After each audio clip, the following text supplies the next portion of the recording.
एक वक्त की सबसे मजबूत आवाज, वाम के नए राम, अपने बांके बिहारी कन्हैया ब्रो। शर्म आता है आपको? Freedom of expression and speech समझ में आती है।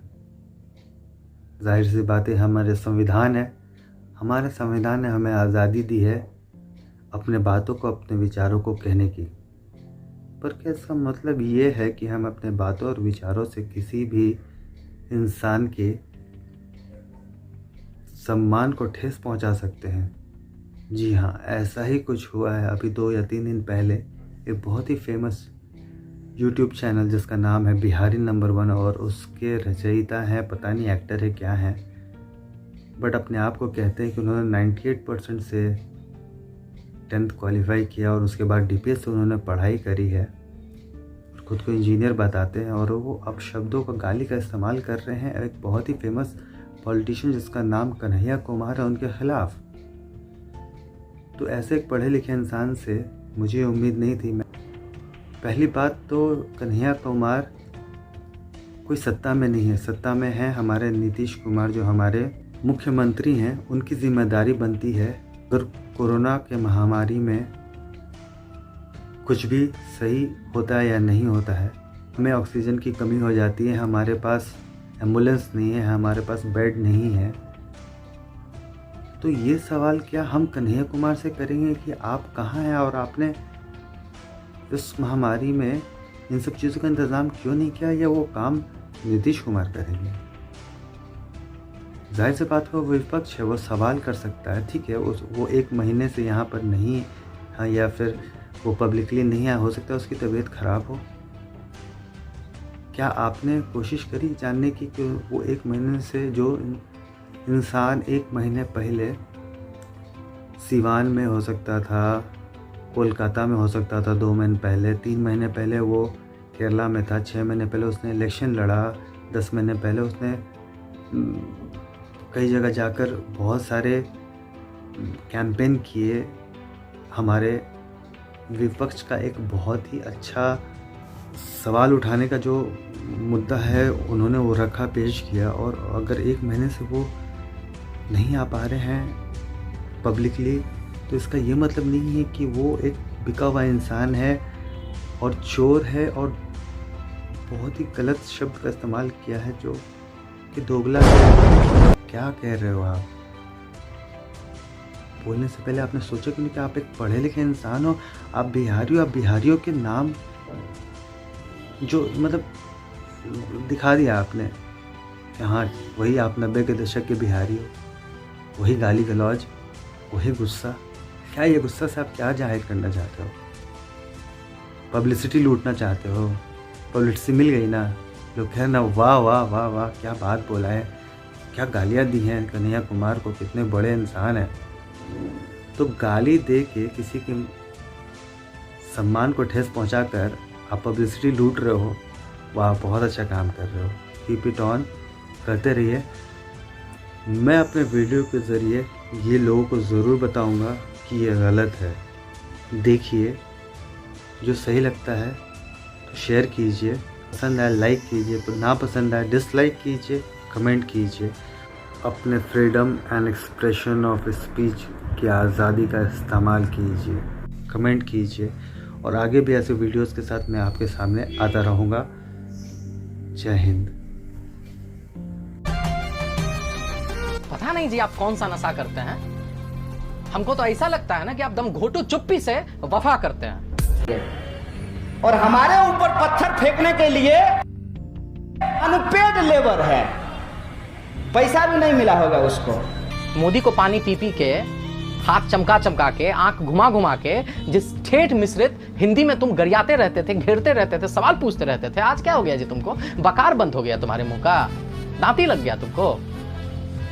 इस देश की जनता अपने सवालों पर पहुंचे, अपने सवालों पे हम विचार कर सकें, उससे पहले ही एक नया शगुफा छोड़ दिया जाता है। आज हमसे सिवान के एक पत्रकार ने पूछा कि मोदी जी दाढ़ी बढ़ा लिए हैं, इस पे आप क्या कहना चाहते हैं? कि जैसे उनकी दाढ़ी बढ़ेगी वैसे ही आपकी आमदनी बढ़नी शुरू हो जाएगी। इसका क्या मतलब है? एक नहीं हो भैया, क्या हुआ जी? वो प्राइम टाइम वाला जो एंकर सब है वो रेटवा कम कर दिया क्या आपका? हाँ, हम कहेंगे तो नहीं मानिएगा, हेमा मालिनी कहेंगी तो मानिएगा क्या सिपाही जी? नहीं मानिए। किस टाइप का दोगलई है ये कि रडार से ही गायब हो जाते हो तुम, और चुनाव के समय, इलेक्शन के समय जात पात और सोशल इंजीनियरिंग के नाम पर तूफान मचा के धूम तनाना करने आ जाते हो। हमको गाली देने से 2 करोड़ नौकरी मिलेगा? अगर ऐसा है तो मैं रोज भोरे भोर फेसबुक लाइव पे आ जाऊंगा और देश के सभी नौजवानों को कहूंगा कि भरपूर आप हमारे साथ पुष्ट को गाली दीजिए अगर आपको नौकरी मिल जाए तो। फिर चुपके से हम लेफ्ट से सेंटर में आ जाएंगे, सेंटर से राइट में चले जाएंगे, और इन सब के बीच में जो माल मलाई मिलेगा वो चुपचाप नहीं करेंगे। और एक बात हम लोग बोल रहे हैं, वो एक शेर है ना कि तू इधर उधर की बात न कर, ये बता कि काफिला लुटा कैसे। तो हम भी यही कह रहे हैं कि तू इधर उधर की बात न कर, ये बता कि रोजगार मिटा कैसे। सबसे लोकप्रिय प्रधानमंत्री की वो बात जिसमें उन्होंने कहा था कि 2022 तक किसानों की आमदनी दोगुनी हो जाएगी। आमदनी दोगुनी होने की बात छोड़ दीजिए, किसानों को ऐसा महसूस होने लगा है कि पहले इस देश में नारा लगता था जय जवान जय किसान, और यह सरकार जियो जवान और जियो किसान करना चाहता है। दीदी उस वक्त नहीं समझी थी कि यह मोदी क्या चीज है। ये ऐसा आदमी है कि इसको अगर आप अपने घर में खाना खाने के लिए बुलाइएगा तो ये रास्ता देख लेगा, घर का सारा सामान देख लेगा और रात में आ करके सब समेट करके ले जाएगा। रोज का पैकेट देखे, हवा भरा रहता है उसमें, और जब उसको फाड़िएगा तो 4 दाना चिप्स होता है। यही है भाजपा। ऊपर से आपको बड़ा बढ़िया लगेगा, अंदर जब फाड़ करके देखिएगा ना तो 4 दाना चिप्स मिलेगा। एक तरफ दीदी, दूसरे तरफ ईडी, तो लोग दीदी का साथ छोड़ दिया और ईडी के डर से बीजेपी में शामिल हो गए। नारे में इतनी ताकत हो तो पेट्रोल का दाम घट जाना चाहिए। अगर तब भी ना घटे तो सामने ही हंसता हुआ नूरानी चेहरा होगा मोदी जी का, उनकी तरफ देख लीजिएगा और कहिएगा 56 इंच के साहबजादे जरा अपनी नजर घुमाओ, इस मीटर की तरफ देखो और इसका दाम 100 से 50 करके दिखाओ। प्रधानमंत्री को कौन सीरियसली लेता है? कुछ भी बोलते हैं। अब आप बताइए मुझे, बांग्लादेश की आज़ादी में तो भारत साथ में था, तो जेल में उनको कौन डाल दिया? वो गुजरात में रहते थे कि कराची में रहते थे? तो झूठ बोलते हैं, कुछ भी बोलते हैं। और मेरे लिए बड़ा ही अफसोस की बात है कि भारत जो है वो दुनिया का सबसे बड़ा लोकतंत्र है और उसके प्रधानमंत्री कुछ भी जाकर के बोलते हैं। तो मुझे लगता है या तो प्रधानमंत्री को बाहर जाने पे रोक लगाना चाहिए या अपने मन से इनको भाषण देने पे। Our great Prime Minister visited Bangladesh and he said he took part in Satyagraha for the freedom of Bangladesh and he got prison. Do you believe? Because Indian government was supporting for the freedom of Bangladesh. So one question came in my mind.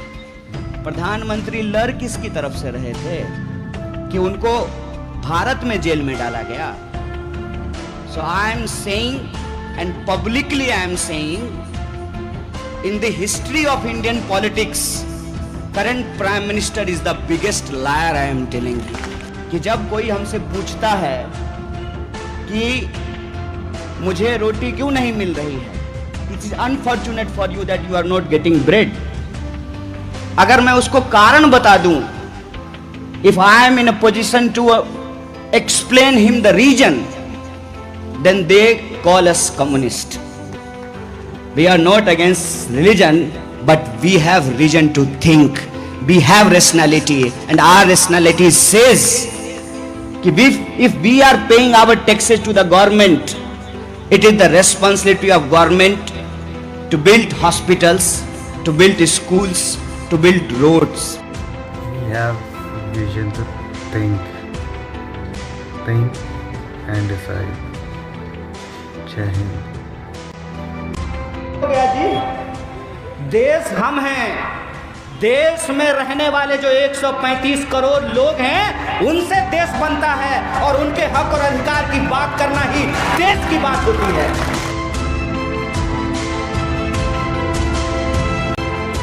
मेरा नाम urban है और मेरे YouTube channel का नाम ई बिहार है।